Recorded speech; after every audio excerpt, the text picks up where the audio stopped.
Welcome to another episode of Complete Developer Podcast, the podcast by coders for coders about all aspects of creating your best life as a developer. I'm Will, the accomplished developer and aspiring software architect. And I'm Beej, the journeyman developer sharing my journey in development. This episode was sponsored by the PVS Studio team. It promotes static code analysis methodology in general and its PVS Studio tools in particular. Static code analyzers allow you to find bugs in source code at the development stage. This helps to reduce the price of fixing them. PVS Studio performs code analysis and issues warnings on the fragments of code with a high probability of having bugs and potential vulnerabilities in them. The tool supports C, C++, C#, and Java, and it can work with Visual C++, GCC, Clang compilers, and some of those used for embedded systems. The analyzer works on Windows, Linux, and Mac OS. PVS Studio can both be used as a standalone tool and integrated with Visual Studio, IntelliJ IDEA, SonarQube, and so forth. In the show notes, you can find links to the PVS Studio website and the article Technologies Used in the PVS Studio Code Analyzer for Finding Bugs and Potential Vulnerabilities. It's the beginning of a new year and a new decade. This is the very first episode of 2020. Now, where's Barbara Walters? Wait, no, what? She's still alive. She's hanging out with Keith Richards. Yep. In the undying lands. Yep. As has become our tradition, we'll be reviewing our predictions for the past year, discussing the ones we got right, the ones we got wrong, and kind of where we came in the middle. Then we'll give our predictions for the coming year. But before we get into all that, Will, what have you been fighting this week? Well, I've got two things. The first thing is I've been playing with Amazon Lambda. Mm-hmm. Wow, I really love being able to make a JSON file, and that is like my system architecture, and it's source controlled. Cool. That is the bee's knees. And I know that everybody has been doing this for a while, and I'm just now catching up, but that's just like super cool. The other thing is I have a laptop for work, and I got fed up with it only being able to drive two of my monitors. And so in a fit of anger the day before Thanksgiving, I went out and bought a 50-inch 4K TV and hooked the little critter up to that.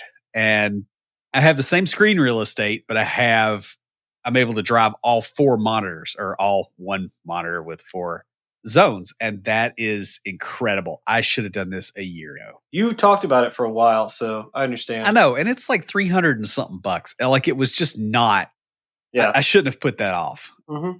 So it is super duper nice. And I have a KVM switch coming in hopefully tomorrow, so I can switch between my work laptop and my home machine. And so that's going to be even better. The new job is working great. It's probably one of the best jobs I've ever had.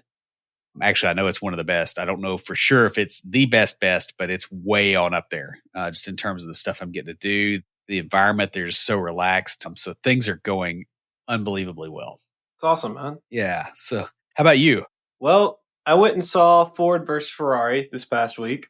I was really impressed with that movie. You should go see it. It was well made. They even had me on the edge of my seat. Well, it was recliner, so I wasn't on the edge of the seat. I was just twisting up the popcorn bag. Guys, if you haven't watched it, definitely check it out. It was really good. I'm not sure on the historical accuracy. I've been told by a few people that certain things were wrong, but any movie based on real life events does that for drama and stuff. The thing is, it was well written, well directed, and well acted. It was just a good story. It was enjoyable, and it had the things that I like in a movie. So I just thoroughly enjoyed it. Also, I saw it, and then I didn't do anything for a couple of days. Like, it was like the beginning of my relaxing time. Those are the best movies. I don't know why that is, but yeah, it was wonderful. So like, after Amanda got back from visiting her family for Thanksgiving, she had to come back to work. And she came over and we played Mario Kart. She came over, she's like, I know you said you're going to do nothing this weekend and stuff, but you're playing Mario Kart. Get on it. But I figured if I came over and wanted to play video games, because I never want to play video games, you'd be cool with it. I'm like, you want to play Mario Kart with me? So Nice. It's like being in your 20s again. yeah, well, yeah, it was pretty sweet. I enjoyed it. So now this episode's coming out just after the first of the year. Since we're recording early because of hectic holiday schedules we both have, I want to say I'm really excited about New Year's Eve. It's been a while since I've been in a relationship on New Year's Eve. So I don't know why, but just like growing up, like I guess TV and movies like really played up the New Year's Eve party where you kiss at midnight. I just really looking forward to it. I'm looking forward to being asleep at 10 o'clock. You would be, old man. I don't know where we'll be for New Year's Eve, but I'm hoping to find a 20s themed party. Just earlier, we were talking about a friend of ours and spoke to him last week about, Yeah, he'll he's know where into one that. is. Yeah, he told me a couple of places. I'm like, yeah, I'm hoping I can find one here in Murfreesboro, or I have a few friends that are event planners for different venues, and I'm trying to like put the idea in their heads. I'm like, y'all should have a roaring 20s party. It'd be a lot of fun. Everybody come dressed up. Since New Year's Day is on a Wednesday, we're not having church that night. We're having a New Year's Eve worship night, which is kind of cool. I'm videographer for that service. I love being on the media team. I really do. I'm learning so much. It's just such a great opportunity. And they really just brought me in with like, I did photography back in college, mostly with film. And so learning all the digital stuff, it's very technical, very math. And most of the people that get into photography that I've met are more artistic and less scientific math driven. So it's fun coming in and being like that makes sense because of this principle or because of like this Yeah. in physics. And like it's like I love it because they're eating it up because they don't have that same background. It's just like this really great, like they're helping me with my artistic stuff and I'm talking about like the science stuff, and it's this wonderful thing. I love photography and videography. It's so much fun. I really enjoyed my turkey and everything on Thanksgiving, so gonna have to hit the gym between now and Christmas. I'm getting back into running a little bit, trying to kind of work my way up, work down some of the pounds I put on during the holidays. But speaking of the gym, I've got something health related for book club.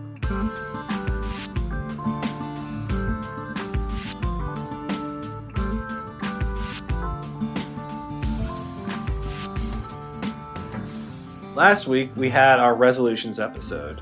Since this is the beginning of the year, I've picked a book that will help many of us with our health goals. It's titled The Healthy Programmer, Get Fit, Feel Better, and Keep Coding by Joe Kuttner. Unhealthy lifestyles lead to pain, injury, loss of work, and potentially early death. As developers, most of us lead rather sedentary lives. This book is geared toward helping us to make small changes to improve our health. It's not about getting six-pack abs or buns of steel. What it is about is simple changes that will improve your health. It's designed for programmers with chapters titled things like bootstrapping your health and agile dieting. The author even uses the word penultimate in the preface. The word nerd in me absolutely loves that. Now, since this is an important topic, we may spend more than 1 month on the book. I want to kind of give it a try and see how that goes. This has 12 chapters, so one chapter a week would be 3 months. That may be too much on one book. We'll test it out and see how it goes. And please, you guys feel free to send us a comment or an email with your feedback, as this is the first time I've given a single book more than 1 month of time. But you'll find a link to it in the show notes. Who's talking to us? Well, I just want to add, as far as the health thing, I'm really pleased to announce that I do actually have six-pack abs, and they're right under the keg. I don't know about the buns of steel. We're not going to go there, but just want to throw that out there as a thing. So we got an email from Eric Jones saying, "Hi, I just wanted to say your website's very impressive. You can tell you put a lot of time and effort into it. Thank you. Keep it up." So, Eric, thanks for the encouragement. We put a lot of effort into designing it and into writing out the show notes each week. There's a lot of things that need to be improved on the site, and we're working on them sort of piece by piece. But send us an email to waterbottle@completedeveloperpodcast.com because we've got a Complete Developer water bottle just for you. And guys, if you'd like your very own Complete Developer water bottle, leave us a review on iTunes or comment on the website or any of our social media. We post all our episodes on Twitter, LinkedIn, and Facebook, and we're also on Instagram and Tumblr. You can join the conversation anytime via Slack by going to slack.completedevelopernetwork.com. This is one of the most fun episodes we record each year. Both Beach and I look forward to reviewing our predictions from the previous year and creating new ones. It's important to stay up to date with the changes in technology and in the world, especially when they involve your particular field. Next year will be even more fun because 2020 will be in hindsight. Yeah, I made that joke again. Ha! Yeah, you did. And then I'm like thinking, but looking back, it's still a bit fuzzy. Yeah. I'm thinking like a Megadeth song. That's not good. In this episode, we get to have a little fun and make educated guesses as to where we'll be in another year. We'll start by reviewing our predictions from last year. Each of us were pretty accurate in most areas, not so accurate in others. Then we'll get to our predictions for 2020. After we go through our predictions for the year, we're going to do something a little bit different because it's the start of a new decade. We're going to give some long-term predictions for the decade.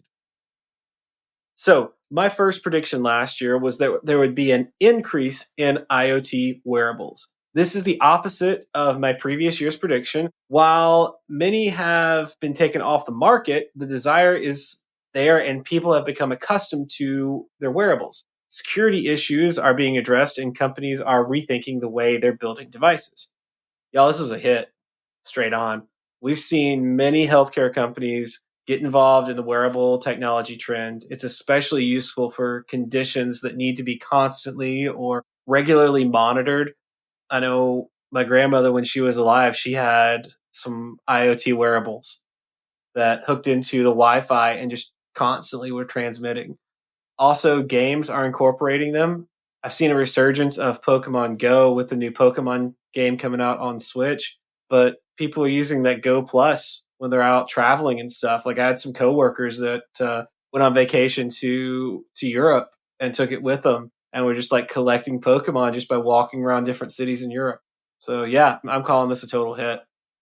My number one prediction was more hysteria from the US in regards to Russia, China, and possibly Saudi Arabia and Iran.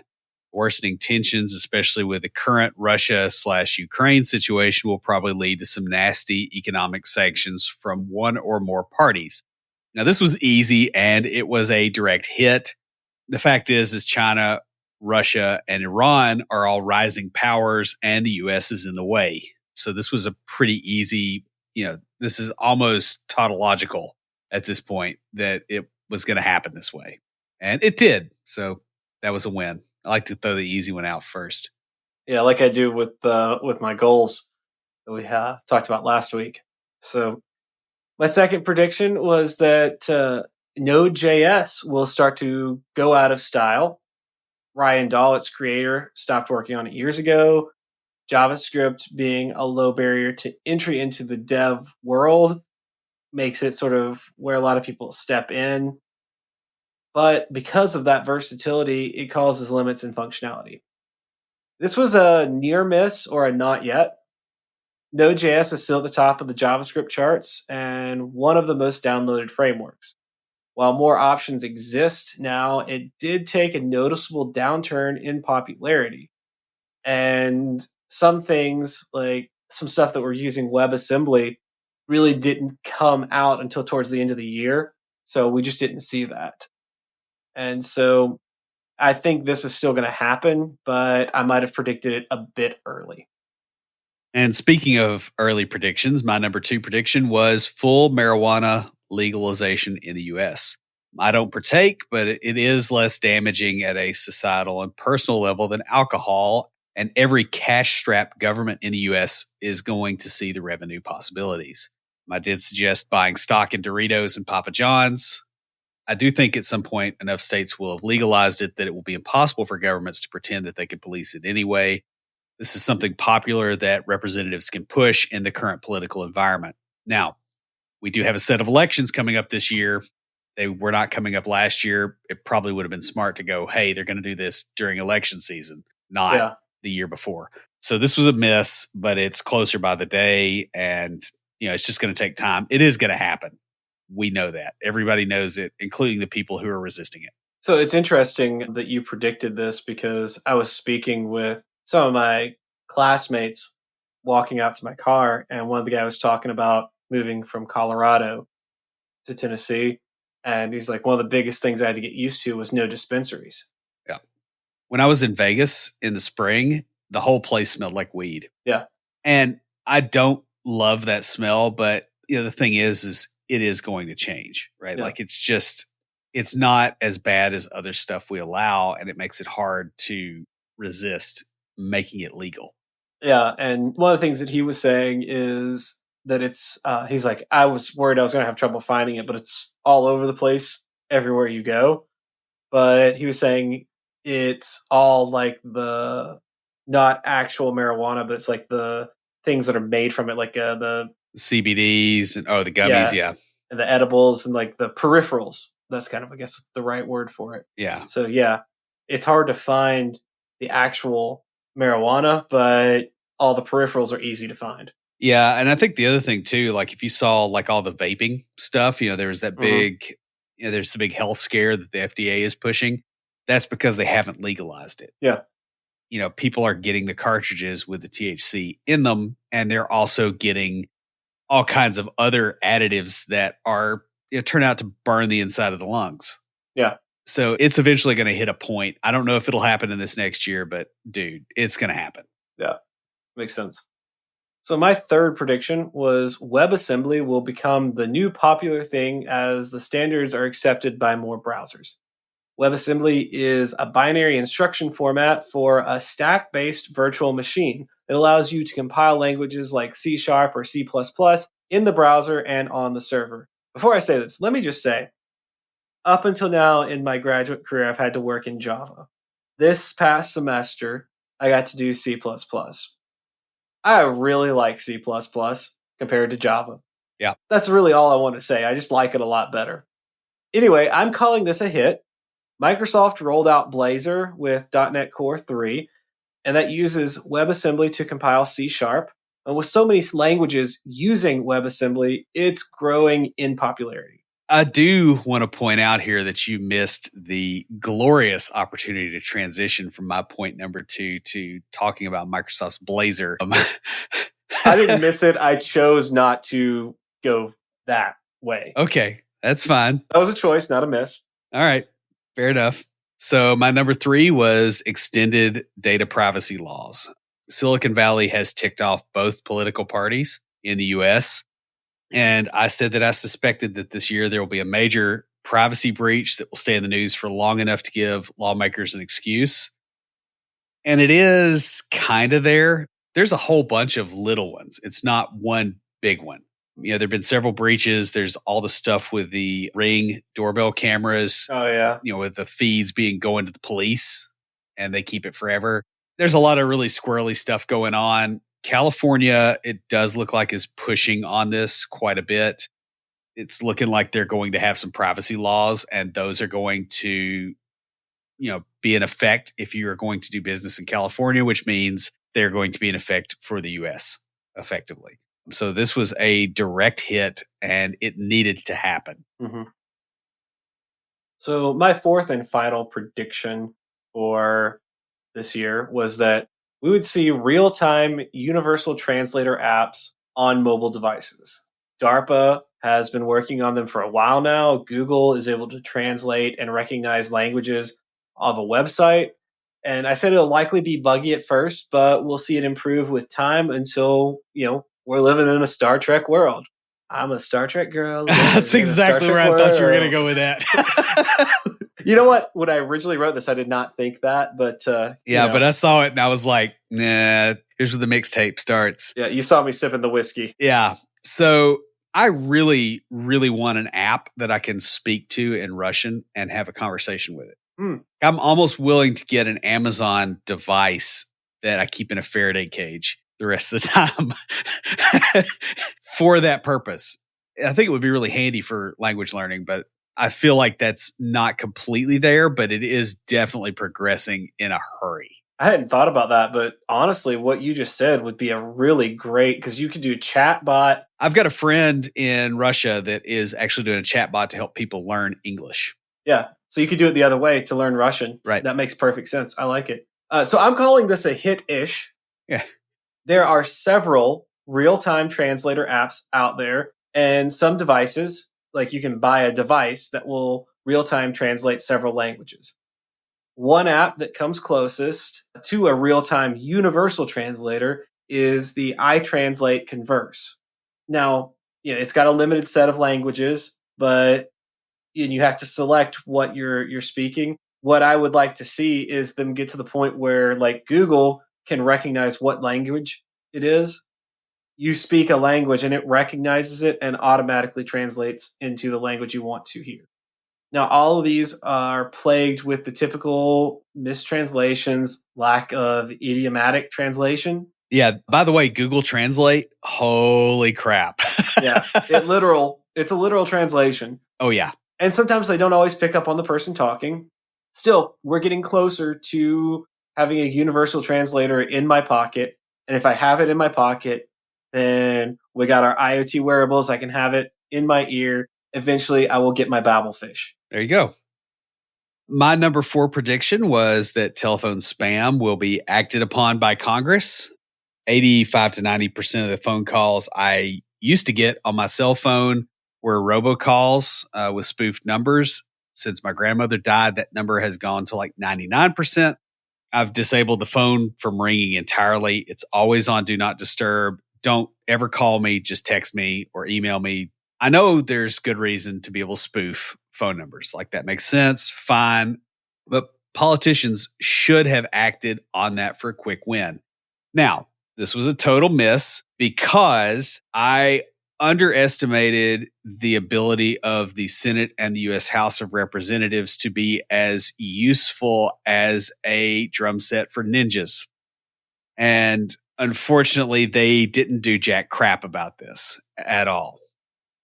So that's that. Yeah. That's like a total miss. I mean, like you're looking at it, you're going, there's no way that they're going to sit on this. As many people as are mad about this and as few people as like it. Surely. Well, the problem is it's the enforcement of it. Yeah. It's just, of course, I've got like tons of laws on the books that are completely unenforceable, but yeah. Well, so why not make some more? Yeah, right? I mean, it is the U.S. government. It's kind of what they do. The other thing, too, though, with that, I don't know if you've got this on your Android phone, but on iPhone, it's built into the OS where I can just say, hey, only allow calls from people I know through. And the other ones, it immediately sends them to voicemail and then it pops up a notification, hey, you missed a call. Yeah, I don't have voicemail either because I found that they were filling my voicemail box. Yeah. So I'm just like, the last person that had to call me died at the tail end of last September. And so you know what? I'm just not having voicemail and I'm just not taking calls. Yeah. That's the end. That makes sense. I think the only time I've ever called you was like when we were doing something and it was trying to coordinate where we were meeting at the Renaissance Festival or something, things like that. Well, and 3/4 of the calls from either of us to the other of us is a butt dial. So there's that. Yeah, that's true. Speaking of butt dials, let's get on with our predictions for next year. I like it. That was good. So, since we're talking about talking on the phone, my first prediction is that we will see electronic trucks from major American manufacturers such as Ford and Chevy. Tesla broke ground with the Cybertruck this year. While aesthetically, it leaves much to be desired. Doesn't it look like a Jawa sandcrawler, kind of? Isn't that the one? It looks like a low-res racing car from a early 90s video game. Oh, that bad, huh? Yeah. Yeah. There's a lot of memes about that. The fact, though, is that they did build it, and it shows that it's possible to have an electronic truck with towing capacity, like that low-end torque. They have a good idea. They just, I don't know what they were thinking with the design, like the body shape and style with that. It's just, what? Yeah. Like, There's expectations now, you know? yeah, it's like I get that Tesla is like, well, we're different. We're for like more unique people, but come on, you guys are breaking ground in something. If you make it look and feel like a gas powered truck, people are going to want to buy it. You're not going to find a lot of truck drivers that want a unique, weird looking car. Right. Like, look at your market of truck drivers that have a Mac and see that it is small and barren and there are none, and then make your marketing and design decisions based upon facts. Yeah. Yeah. So, my first prediction for 2020 is that generational tensions will continue to get worse. Boomers are going to continue to trash talk millennials, and millennials will basically okay boomer them back. Gen X will sit here with our arms crossed, complaining about how nobody pays attention to us, while Gen Z eats into traffic. It's going to get uglier as more boomers retire because government expenditures are going to go towards healthcare for the elderly while people in the workforce struggle. Millennials and post millennials will resent this, and probably Gen X, but we resent everybody, so it's fine. And it's going to become politically more and more apparent, probably getting some focus in political campaigns in 2020. Yeah. I do find it funny when people complain about millennials. And I'm like, I know millennials that have children in high school. Yeah. They're not as young as you think. Yeah. And they just kind of landed in a bad and, market, for jobs and everything. I mean, they got out into a recession that really never ended. Mhm. And the oxycodone epidemic killed a lot of them. And yeah, it's a dumpster fire, and they're reacting to that. Yeah. I mean, they have. And I'm curious to see, as Gen Z or post millennial, as you called them, as they grow up, because they're in high school now. Yeah. So, we're going to start seeing them come out of high school and get into the workforce, get into politics and stuff. And I'm curious to see where they are, because unless another big one comes along, like it's almost like if you think of the greatest generation as the parent generation, boomers were the firstborn child. They had all the firstborn child issues. Millennials are the baby. They had all the baby issues. Gen X, we're the middle child. We're the ignored group. Yeah. We just do our own thing. Nobody pays any attention to us. Yeah. It'll be interesting. We had a few years of stuff. We had, the Breakfast Club era, I know. And I miss the 90s. Like, I really do. Saturday Night Live was funny. We felt like the country was safe. We felt like we won all the rising tensions with the rest of the world. Mhm. It was like we were sitting at the end of history for a decade. Yeah. And then history came back. Yeah. That makes sense. Speaking about history, my second prediction for this year is there will be a rise in the number of non-developers learning some of the basics of programming to write and work in low-code applications. There are a lot of enterprise level automation platforms that allow non-developers to create applications with little coding involved. For example, the service that I am building is replacing a console app that was written by a business analyst. Yeah. Who learned just enough code to solve one problem. And then when they tried to expand it, they realized, hey, this was not written by a developer with, scalability in mind. This was written by a business analyst who was trying to solve a specific problem at a specific time. For not having a degree or having any experience in coding, the guy did an amazing job. Yeah, it's almost the same dynamic that we saw like in the 90s as people embraced Excel. Yeah. And all the macros and the formulas and all that stuff. I mean, you got business people that run their entire operation out of spreadsheets. Yes. As a result. And we're going to see the same things with automation with like IFTTT, Zapier, possibly even like some lightweight Lambda type stuff. There's a lot of different apps that are now very good at integrating with everything else. Well, there's even Microsoft has come out with some automation stuff for dealing with like data. For Azure. Well, not for Azure, for dealing with like data and internal stuff. Yeah. So it's like low code applications that someone without a lot of coding experience can go in and just kind of set up these things. What's going to happen is your developers are going to probably move more into like a maintenance and feature addition. So like they'll be given this and like, all right, now we really want it to do this. And so then like they've had this thing for years and they've got this huge amount of data for it. And we're like, we want to do something with it. So the developer comes in to do that, or they have to maintain it. Yeah, I mean, one market that I've found or one strategy I've found that I think is really interesting is calling people at a company or in a industry and going, "What are you using a spreadsheet for?" Yeah. Because that's the thing that becomes the next thing. It's a thing that it's already proven its value, so if we extend it, it's easier to make that sale, and you're going to see the same thing with all these automations in the next 10 years. It's the same kind of dynamic that I had early in my career with taking Access databases and upscaling them to make SQL databases and make web workflows and those kind of things. It's you have somebody that's unskilled in development building something, and they make the proof of concept and they make the business stuff work. And then once Yeah. it works well enough, you get paid to extend it. So my number 2 prediction in the gloom and doom, I did look at how negative all these are. Sorry. First 2 are negative for me. Things are going to get worse / more interesting on the U.S. southern border and south into Mexico. We've already seen an incident where the drug cartels outgunned the Mexican army. It's going to happen again, and it's going to spill into the U.S. Now, that's not to make a statement in regards to politics in either direction. It's just, hey, this is a thing that's going on.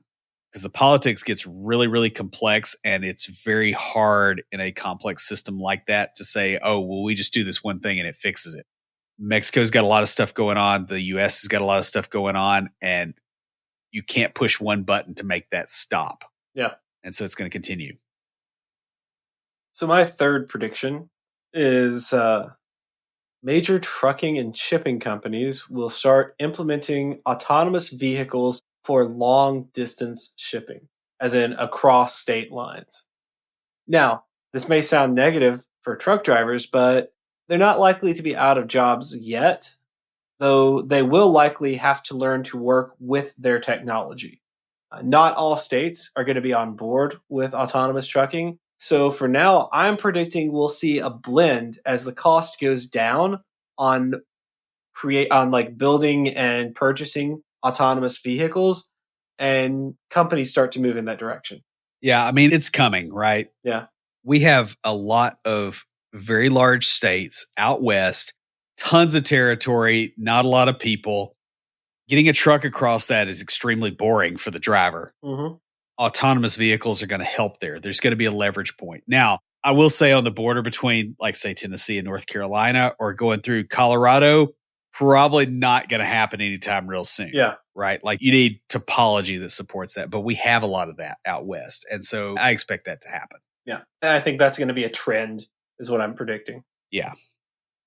My number 3 prediction, speaking of trends, is that more people will be able to push for remote work, more flexible working hours, and better compensation in the US IT market. There's a lot of bigger companies that are really bad about making potential hires jump through a lot of hoops to get a job. I went through this not all that long ago. A lot of the more ridiculous interviewing practices, such as whiteboards and those kind of things, are going to start hitting their natural limits very soon. The big companies are still doing this. The small, more agile companies are going to jump out, and they're going to get those developers instead, and they're going to be able to leverage that. So the big companies are going to get nailed by this. The market is going to be still very strong for senior developers, but it may get a bit soft for mid-level and junior developers because the coding schools have kind of saturated a lot of the environments, although not as many as you'd think. Well, the thing is, it's always hard for junior developers because there's not as much need for them. Yeah.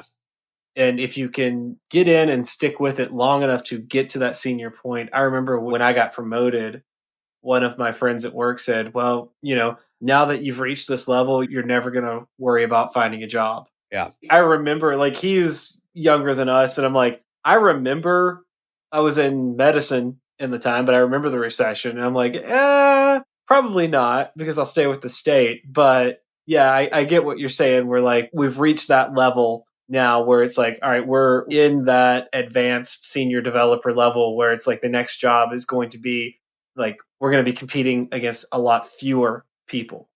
Yeah. I mean, I will say that, although the thing with senior devs is that your wages stagnate if you're not Hmm. careful. And so that's how we get nailed. We don't get nailed by not getting a job.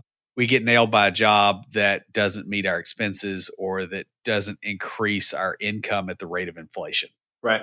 I mean, I've kind of got the silver handcuffs now because of all the stuff I get through the state with all the benefits and whatnot. So I understand that. My fourth prediction is kind of a fun one. And it's that the world of augmented and virtual reality will blend even more with wearable technology to create immersive experiences. Like we've already seen VR arcades where all the games are virtual or augmented reality. We may not have full on haptic suits for gaming, but we're going to see the use of wearables and AR and VR becoming popularized throughout the next year. I think we're going to see some things coming down the pike that are really going to make an immersive experience possible. There's already some stuff with some of the different AR technologies for playing Minecraft and stuff with AR, but I think we're going to get tactile and other sensations involved in there. I agree with that. You know, Will agrees because he doesn't have anything else to say about it. Yeah, it's just kind of like, yeah, that's totally coming. If you Hmm. go to the Microsoft store in the mall, you can see it. Hmm. And you couldn't really see it, a year ago, but it's definitely there now. My number 4 prediction is a downturn in coding schools is going to happen. This means closings, shrinkage, whatever. There are a couple of things going on here that I think are economic that are going to be a problem for coding schools. For one, the staff at a coding school has a set of skills that make it where their salaries are very high potentially, right? So they learn and they teach at the school and all of a sudden they go get a job as a mid-level developer because they've been teaching other developers for, 2 or 3 years. Hmm. Well, okay, so salaries are high. Well, students coming into the school don't make a lot of money, right? And so the amount that you can make at the school is limited. And so those two things are going to compress your margins. And I think that plus the difficulty of placing junior devs in some of the markets that are out there is probably going to shrink the number of coding schools out there. Now, I think a lot of them are going to still make it. I just think it's going to be a little bit of a weird time for them. And I think they're going to have to readjust and possibly doing stuff like training mid-level developers in new technologies or training senior devs even. They're going to have to broaden their horizons a little bit so that they can get at money that they aren't getting at right now. You know, I can see this if they don't get student loans. Yeah, if they get student loans, all bets are off and the cost of going to a coding school is going to go through the roof, just like college. If they can get government funded, or I should say government backed student loans, because I know they're pushing for it. Yeah. If they can get that, then I disagree with you. Yeah, I disagree with me at that point too, because once that hits, all bets are off, right? Like once you can't discharge the debt in bankruptcy, the natural cap on how much you can spend is gone. Yeah. Because you just have a slave for life. The other thing is, I think we're in a specific market that doesn't have a lot of junior roles, but I think other markets do. Yeah. And so I don't know. I'm kind of iffy on this one, man. I don't think we're going to see a downturn in coding schools. I think it's going to be more that coding schools are going to offer more. Like you said at the end, they're going to get squeezed and they're going to get forced to do more. Like I don't think they're going to go away by any stretch of the imagination, but they are going to have to expand just because there's other money out there and the incoming supply of junior devs is going to get squeezed or potentially go to other places. Yeah. Which is interesting because this leads right into my prediction for the decade. So we each have one prediction for the 20s decade. And mine is that the industry is going to change to where the majority of programming is a blue collar job. I agree. With coding boot camps and software schools proliferating, we're going to see programming becoming a technical skill. I mean, I don't know if you remember if you had it in your high school. I think you did because you went to public school, but you had two paths. You had the college path and the tech path. Yeah, there's like the tech path was like you were going into like welder or like a skilled labor position. Farming. We had a little Yeah. bit more We of had that farming where for I your was. Yeah. But yeah, We had more like welder. like there was a class where I could learn to raise tilapia Yeah. that I wanted to take. My parents were like, no. Yeah. Because, like I raised fish in high school, but they were like, Mm, you're not doing that. yeah. Also, a lot of apps and websites can be built by assembling pre-built parts. That's what we do half the time now. And also, again, not to get too political on this, but I've also seen there's a major push in some areas for developers, especially at larger corporations, to unionize.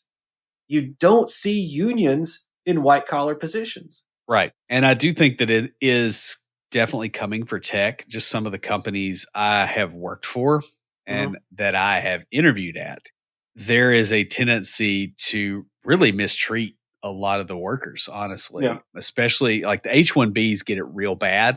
But, Hmm. even the native workers are catching it as well, where it's like, hey, work 80 hours a week and we're going to sit you in a crappy chair at a desk that hurts you. Oh, and we're not going to give you any medical benefits. And it's like, Yeah. all it takes really for a union to pop up there is to not be able to outsource the work. Like as soon as you lose the threat of being able to send the work overseas, you're going to get a union out of that because that's where unions grow. And I'm not saying that unions are a bad thing. This whole thing is going to help lower the barrier to entry and make it easier to get a job as a junior developer. Yeah, I think the other thing too is like categorizing stuff as a bad thing or a good thing is probably not where we want to be on this, right? Yeah, no. It's just a thing. Yeah, this is just something I see. It's a trend I have seen the last few years that I see continuing on. And I just see this going this direction. The thing is, I see those with degrees in computer science doing less and less of your day to day line of business coding. You have more boot camp graduates and things doing that.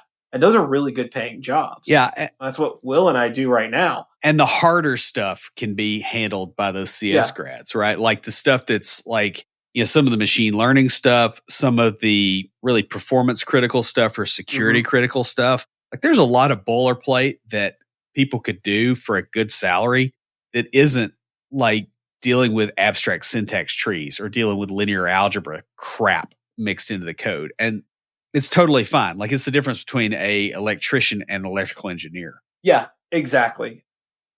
And I almost want to see this happen because, I look at it and like we have a couple of different friends who we met in college or around that time that we were like, dudes, y'all should go to like a technical school, like learn plumbing, learn something else because college is not your thing. Yeah. But when we were in school, we were kind of the tail end of the mentality you get a college degree, you got a job guaranteed. Right. And we have friends that are screwed for life because they believe that, Yeah. and if they got a job where they could just work and build things and, kind of plug and play assembly of things, man, they could make a life for themselves that, their grandparents had, but their parents didn't. Yeah. I really think there's so much potential there. And if everybody can automate stuff, like how long does the 40-hour work week, or the 80-hour work week for that matter, how long does that hang on when your employees can automate things? Like at some point, you can't get enough people to even screw that up. Like you have to go, hey, we're going to have a 20-hour work week. Yeah. I think it could happen. I agree. Because the thing we can't do is we can't add more useless people or more useless processes to things. Like we've overloaded everything with that. Right. So like the only other way that we can really fix the economic situation is we can go, hey, people work less and they produce the same value. And we're not going to have a bunch of people that just kind of act as parasites on that. Like they're going to be providing value too. Yeah. We all win when that happens. So I have zero problem with that. I really think it should. I think I would like to see it taught in high schools. I took 3 years of programming in high school. Yeah. And one of my coworkers goes to, good grief, wow, he's not that young. He went to the same high school I did. He graduated like more than a decade later than me. But we went to the same high school and he was telling me about the classes they have. And like when I was there, I took QBasic, Turbo Pascal, and C++. And they also offered Visual Basic, but it was My senior year, they switched it up and it was either C++ or VB, and I chose C++. Great decision because I've worked with some VB and I love C++.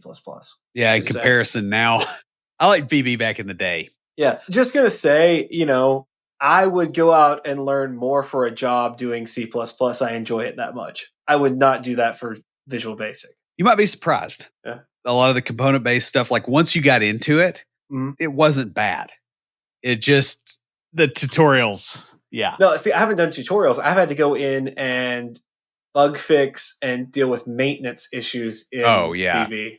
Like we had a bunch of developers that switched to VB from Delphi and AS400 stuff and all that. Yeah. And the maintainability was not good. But if you built your own stuff, it wasn't bad. It was a really good platform for its time. Like I said, what I had to deal with was not the best. Not the worst code I've ever seen, but definitely not the best. And I don't know, I like C-based languages. So yeah, and I do too, because it fits more with kind of how I think. Yeah, me too.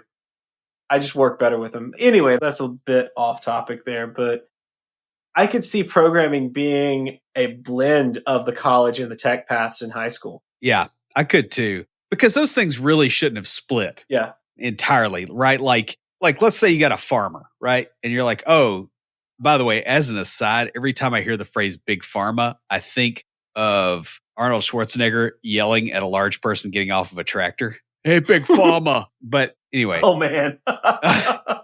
Like you think about a farmer, like how much chemistry and how much biology is in that job for it to work. Mm-hmm. And we treat that like it's a separate thing. And there's kind of this mindset that is separate and less than the college educated side. It's like, no, that guy applies it. Yeah. That's higher.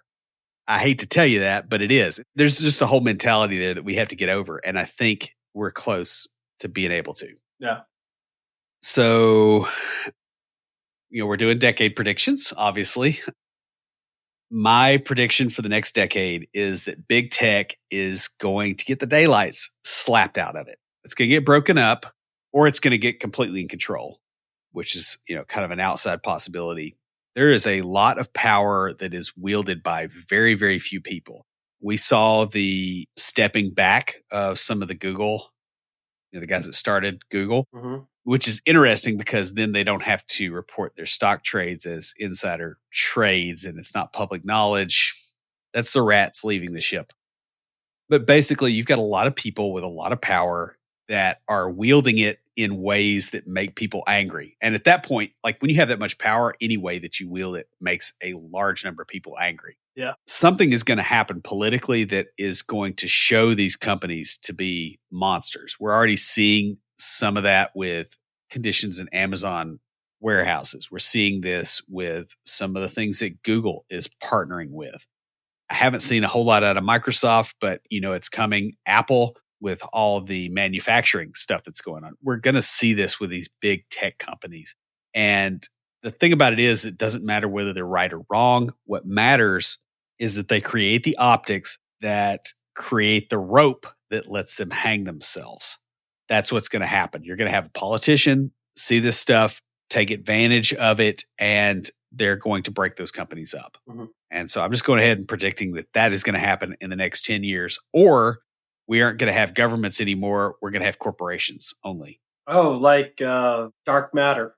Right. Because they're at a point where they have enough power that they are challenging the government. So one of the two wins. Yeah. I got to say, I missed that show. I hate that they canceled it after season 3, but yeah, the corporations had pretty much taken over, and like there were nominal governments, but they kind of kept the peace and dealt with petty crimes. The corporations dealt with the big stuff. Yeah. The corporations owned planets in that show. Yeah.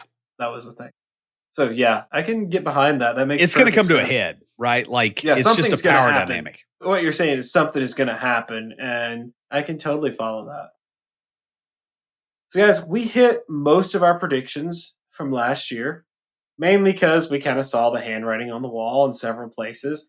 We missed a few. That happens. Some of them we thought we were too early. Some of them were, hey, the stuff we thought was going to happen went a different way. Yeah, and if we were so good at predicting things, we would get paid a lot more to predict things. Yes. So here's your free psychic reading. We are not. Yeah. Beej is Miss Cleo. He's going to drop the Jamaican accent on you and tell you about your future. And no, I'm not going to do that. That is not going to happen, y'all. Don't worry about it. I'm not doing that. Also, we've been keeping up with the industry. Doing this will help you to better predict when to make moves in your career or when to stay in place. Watch the industry, watch what's going on, and you can see these things coming. You can see trends. When you're in a good place at your job, continue to watch what's going on in the market because you'll notice, hey, these certain things are happening, and then suddenly jobs dry up. Yeah. And you've got one you're happy with. Then when you decide to start looking, if those kind of things are going on, maybe you ought to stick around where you're at. Or if they're not, if other things are happening that show signs that jobs are opening up, this might be a time to make a move. If you pay attention to the industry and just keep your eye on it, watch what's going on, you'll start to see these sorts of things. You'll start to see trends throughout it. So that pretty much wraps us up. Before we close everything out, Will, what do you have for us this week for Tricks of the Trade? Well, I just want to throw out that, we gave some decidedly negative predictions in a few areas, and I don't want you to take them as negative. It sounds negative. Lots of stuff was negative. The thing about any kind of chaotic phenomena, when things go sideways, somebody makes a living off of that, right? There is always opportunity in negative things and in chaos and in those kind of things. So if you have a mindset that says, I'm going to adapt to the environment such that I'm in a position where I control the most resources, most energy, the most other people, then you win. It doesn't matter that it's negative. If you look at what Napoleon did, basically after everything went to crap in France, okay, you have this guy that shows up and takes control of the whole country.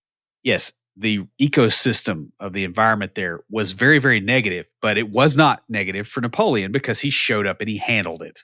He treated chaos as a opportunity. There's this speech from Game of Thrones, from Littlefinger, chaos is a ladder. It's not a pit. Be willing to climb, because there are a lot of very interesting things that are fixing to happen to us in the next 10 years. It's been true of every decade since the beginning. It's going to be true of every decade till the end. You can only react to what happens and try to anticipate it and try to position yourself so that you come to a position of advantage. You cannot sit there and be like, oh, this is negative, the world's falling down, and I'm going to go sit in a corner and eat wet cigarettes in the dark until I die. Have a worldview that allows you to take advantage of opportunities, and you'll be fine. That's all I got. Stand by for Titanfall. If you have a question or comment, please email us at neckbeards@CompleteDeveloperPodcast.com. Our theme music is an excerpt from Stand By for Titanfall by Pure Bells, available on SoundCloud and licensed through Creative Commons. The intro music for IoTs is Hillbilly Hip Hop by Jason Belcher. For references, show notes, and to sign up for weekly emails with extra tips and insights, be sure to check out the website at CompleteDeveloperPodcast.com. You can also follow us on Twitter at CompleteDevPod and like our page on Facebook to keep up with news about the show. Catch us each week as we broadcast live, talking about what's going on in the tech world and answering listener questions.